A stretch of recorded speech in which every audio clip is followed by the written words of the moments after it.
सहज मार्ग के सभी अभ्यासियों को प्रणाम।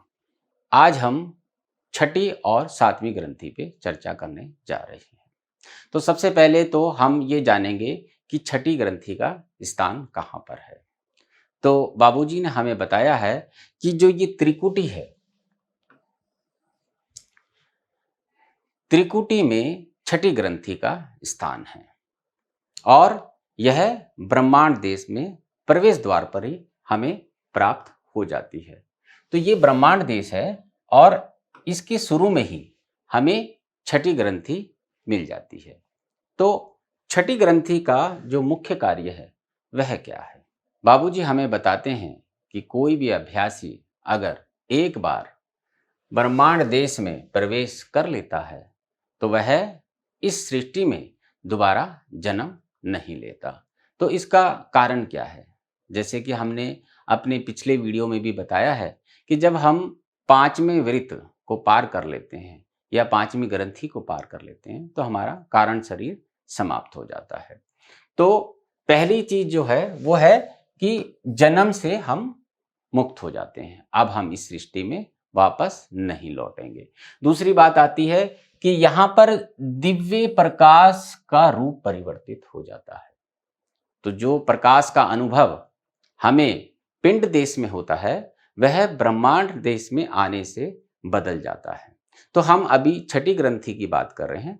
तो छठी ग्रंथि में दिव्य प्रकाश का रूप परिवर्तित हो जाता है और दूसरा बाबूजी ने बताया है कि पदार्थ का प्रभाव कम हो जाता है, क्योंकि पिंड देश जो है वो मैटेरियल स्फीयर है, भौतिक जगत है, पर उसको क्रॉस करने के बाद उसे आगे बढ़ने पर भी जो पदार्थ का प्रभाव है वह खत्म नहीं होता है, लेकिन वह कम हो जाता है। और उसके बाद बाबूजी ने बताया कि यह जो क्षेत्र है यह चमत्कार और प्रकाश का है। जब अभ्यासी छठी ग्रंथि में आता है तो वह यहाँ के चमत्कारों से आकर्षित होने लग जाता है और बाबूजी कहते हैं यह डर रहता है कि कहीं उसकी प्रगति ना रुक जाए। तो बाबूजी चमत्कार और प्रकाश के आकर्षण से बचाने के लिए हमें जल्द से जल्द इस ग्रंथि की लय अवस्था और सारूप्यता प्रदान करके अगली ग्रंथि यानी कि सातवीं ग्रंथि में प्रवेश दे देते हैं। तो इस छठी ग्रंथि में दशा किस प्रकार की होती है? तो बाबूजी कहते हैं कि इस ग्रंथि पर प्रकाश और थोड़ा सा धुंधलापन होता है, लेकिन जब हमें इसमें सारूप्यता मिल जाती है, आपको पता ही है कि हमें हर ग्रंथि में लय अवस्था और सारूप्यता की दशा प्राप्त करनी होती है। तो जब हमें छठी ग्रंथि में सारूप्यता की दशा प्राप्त हो जाती है तो ये जो धुंधलापन है ये समाप्त हो जाता है और केवल प्रकाश ही प्रकाश बच जाता है। और यह शक्ति का वितरण केंद्र है। जो छठी ग्रंथि है वह सातवीं ग्रंथि से जो भी शक्ति पिंड देश के लिए जरूरी होती है उसका वितरण केंद्र है।